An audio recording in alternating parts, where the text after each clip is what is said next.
Perfect crown के episode 1 की शुरुआत होती है एक नरेशन से, जहां रॉयल फैमिली की हिस्ट्री बताई जाती है जो जोसन एरा तक जाती है। समय के साथ रॉयल फैमिली बदल गई है और अब ज्यादा सेरेमोनियल हो गई है, उनका पॉलिटिकल पावर काफी कम हो गया है। फिर स्टोरी वापस जाती है जब हुई जू हाई स्कूल स्टूडेंट थी सोंगयुन ग्वान में। वो हमेशा रियो मिन सियोक के साथ कम्पीट करती थी और हर बार जीत जाती थी। स्कूल के ज्यादातर स्टूडेंट्स रिच रॉयल बैकग्राउंड से थे और हुई जू से जलते थे क्योंकि वो एक बिजनेस इलाइट की इलेजिटिमेट डॉटर होते हुए भी उनसे बेटर परफॉर्म करती थी। स्कूल मैनेजमेंट भी उसे बार बार उसकी औकात याद दिलाता था। फिर भी हुई जू कभी नेगेटिविटी से अफेक्ट नहीं होती और हर बार अपने लिए खड़ी रहती है। ग्रेजुएशन के बाद हुई जू अपने डैड का एक बिजनेस कैसल ब्यूटी संभाल लेती है और हर बार अपने भाई की कंपनी को हरा देती है। लेकिन इस बार उसका भाई तेजू चीप और गंदे तरीके यूज कर रहा है उसे हराने के लिए। वो अपनी टीम को ऑर्डर देती है कि पैलेस विजिट का यूज करे जहां क्राउन प्रिंस का बर्थडे सेलिब्रेट होगा ताकि सेल्स बढ़ सके। उसके काम करने के तरीके से क्लियर होता है कि वो बहुत कॉम्पिटिटिव और हारना पसंद नहीं करती है। वो अपनी कंपनी को काफी स्ट्रिक्ट तरीके से चलाती है, इसलिए स्टाफ उससे थोड़ा डरते हैं। दूसरी तरफ पैलेस में हमें इंट्रोड्यूस कराया जाता है ग्रैंड प्रिंस ईयान से।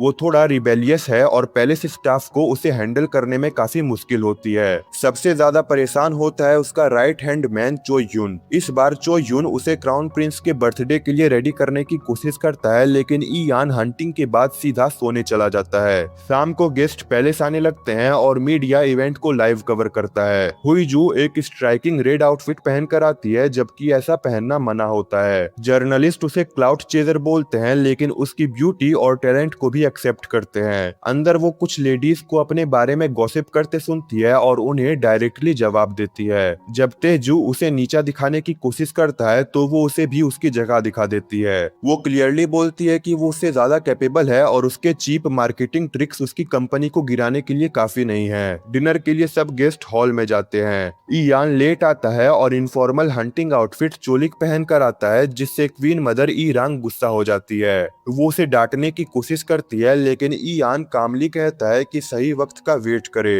डिनर के बाद सब कुछ नॉर्मल हो जाता है और सेलिब्रेशन स्मूथली खत्म होता है। हुई जू प्राइम मिनिस्टर जोंगवू से मिलती है। दोनों क्लोज फ्रेंड्स लगते हैं और वो उसे टीज करती है कि वो सिर्फ पॉलिटिशियन ही नहीं बल्कि रॉयल फैमिली का मेंबर भी है। बाद में ईयान और जोंगवू प्राइवेट बात करते हैं। ईयान बताता है कि क्वीन मदर उसकी शादी करवाना चाहती है। अगर वो शादी करता है तो रीजेंट की पोजीशन जोंगवू को लेनी पड़ेगी। जोंगवू को ये बिल्कुल पसंद नहीं है। ईयान उसे बोलता है कि वो पार्लियामेंट में इस शादी को रोकने में हेल्प करे। बाद में ईयान हुईजू को पैलेस के रेस्ट्रिक्टेड एरिया में देख लेता है। वो कहता है कि अगर वो 3 सेकंड में चली गई तो वो उसकी गलती इग्नोर कर देगा। तभी एक जोर का ब्लास्ट होता है और ईयान वहां चेक करने चला जाता है। वो हुईजू को रुकने के लिए कहता है, लेकिन वो छुपके से उसके पीछे चली जाती है। पता चलता है कि पैलेस में आग लग गई है। ये इंसिडेंट ईयान के पुराने ट्रॉमा को ट्रिगर कर देता है, क्योंकि 3 साल पहले किंग की डेथ भी आग में हुई थी। जोंगवू भी वहां आ जाता है जब ईयान क्राउन प्रिंस की सेफ्टी के बारे में पूछ रहा होता है। शॉकिंगली क्वीन मदर ईरांग आती है और ईयान को सबके सामने थप्पड़ मार देती है, उसे आग के लिए ब्लेम करती है। सब लोग शॉक हो जाते हैं। तब क्राउन प्रिंस सेफ नजर आता है और ईरांग तुरंत उसके पास चली जाती है।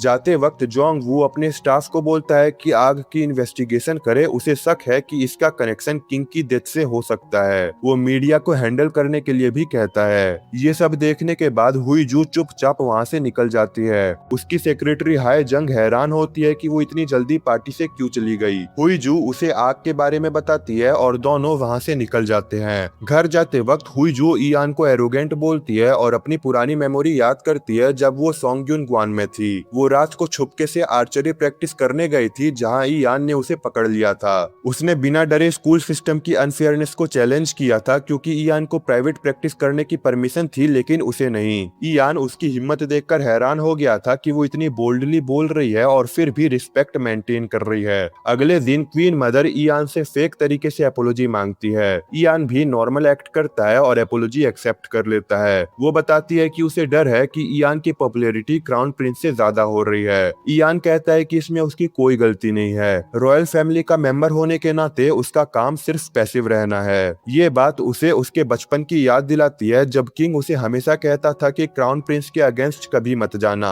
इसी वजह से उसका रॉयल टाइटल 2 बार चेंज किया गया था। किंग का कोल्ड बिहेवियर उसे हर्ट करता था, लेकिन वो उस पर ज्यादा ध्यान नहीं देता। ईरांग इंसिस्ट करती है कि उसका बेटा सिर्फ 8 साल का है और अभी रिस्पॉन्सिबिलिटीज नहीं संभाल सकता। वो चाहती है कि ईयान अपनी लॉयल्टी प्रूव करे और उसकी पसंद की लड़की से शादी करे। दूसरी तरफ हुईजू को पता चलता है कि उसका डैड उसकी शादी फिक्स कर रहा है। वो गुस्सा हो जाती है जब उसे पता चलता है कि तेजू और उसकी वाइफ भी इसमें इन्वॉल्व है। ऊपर से जो लड़का चूज किया गया है वो उसके हिसाब से बिल्कुल इनकम्पिटेंट है। सब उसे याद दिलाते हैं कि वो इलेजिटिमेट चाइल्ड है और ज्यादा एक्सपेक्ट नहीं करना चाहिए। वो अपने डैड को वार्निंग देती है कि अगर उसे जबरदस्ती शादी कराई गई तो वो सब प्लान्स बर्बाद कर देगी। वो कहती है कि वो सबसे कैपेबल चाइल्ड है और उसकी शादी उसकी वैल्यू को कम नहीं करेगी, बल्कि तेजू की कमियां और क्लियर हो जाएंगी। उधर चो ह्यून शॉक हो जाता है जब उसे पता चलता है कि ईयान शादी के लिए कंसीडर कर रहा है। अगले दिन हुईजू अपना गुस्सा स्टाफ पर निकालती है। हाय जंग उसे संभालती है कि थोड़ा काम हो जाए और पेटी बिहेवियर बंद करे। पैलेस में ईयान की मुलाकात लॉर्ड संगवॉन से होती है। वो इनडायरेक्टली उसे थ्रेटन करता है और पूछता है कि अगर वो पैलेस छोड़कर गया तो रॉयल इंटरेस्ट कौन प्रोटेक्ट करेगा।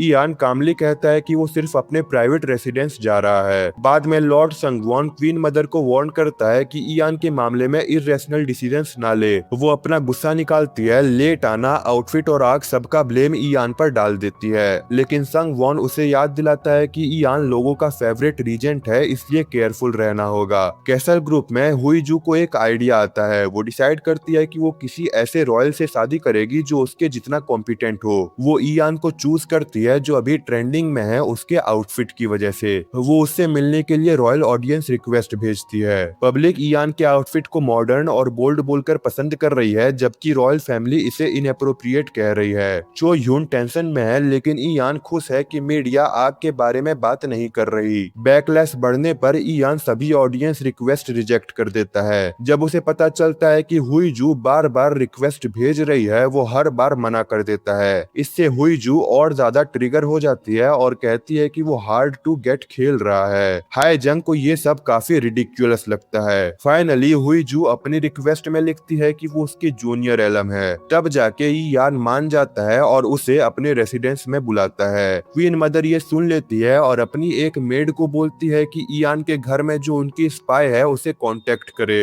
हुईजू कॉन्फिडेंटली तैयार होकर आती है। ईयान उसे देखकर थोड़ा सरप्राइज्ड होता है और बिना किसी हेजिटेशन के वो सीधा प्रपोज करती है कि दोनों शादी कर ले। इसी के साथ ये एपिसोड यहाँ पर खत्म होता है। ये एपिसोड आपको कैसा लगा कमेंट करके बताइए। वीडियो पसंद आया है तो लाइक करे, चैनल पे नए हो तो सब्सक्राइब करे। Thank you so much for watching.